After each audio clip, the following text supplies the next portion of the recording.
मसीह में आप सबको सलाम। आज की तिलावत अय्यूब बाब नंबर 12। तब अय्यूब ने जवाब दिया, बेशक आदमी तो तुम ही हो और हिकमत तुम्हारे साथ ही मरेगी, लेकिन मुझ में भी समझ है जैसे तुम में है।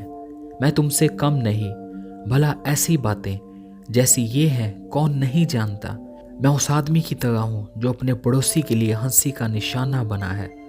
मैं वो आदमी था जो खुदा से दुआ करता और उसकी सुन लेता था। रास्त और कामिल आदमी हंसी का निशाना होता ही है। जो चैन से है उसके ख्याल में दुख के लिए हकारत होती है।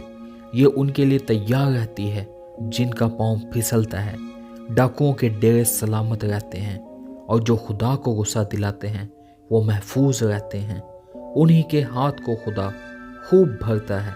हैवानों से पूछ और वो तुझे सिखाएंगे, और हवा के परिंदों से दरियाफ्त कर और वो तुझे बताएंगे, या ज़मीन से बात कर और वो तुझे सिखाएगी, और समंदर की मछलियाँ तुझसे बयान करेंगी।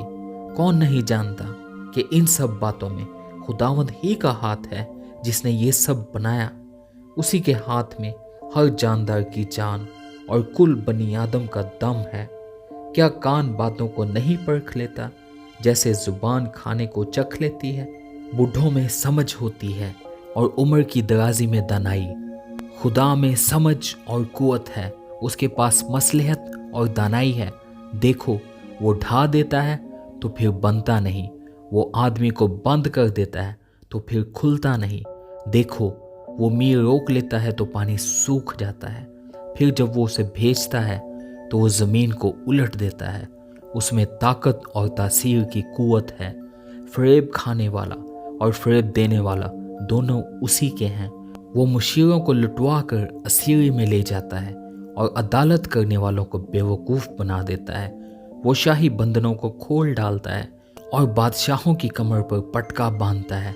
वो काहनों को लुटवा कर असीरी में ले जाता और ज़बरदस्तों को पिछाड़ देता है। वो एतमाद वाले की कुव्वत गोयाई दूर करता और बुजुर्गों की दानाई को छीन लेता है। वो उम्रा पर हकारत बरसाता है और जोर आवरों के कमरबंद को खोल डालता है।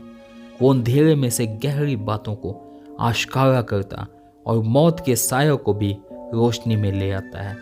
वो कौमों को बढ़ाकर उन्हें हलाक कर डालता है।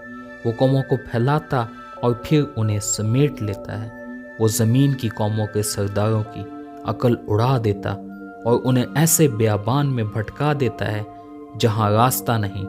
वो रोशनी के बगैर तारीकी में टटोलते फिरते हैं और वो उन्हें ऐसा बना देता है कि मतवाले की तरह लड़खड़ाते हुए चलते हैं। आमीन। खुदा का कलाम पढ़े और सुने जाने पर उसकी बरकत हो।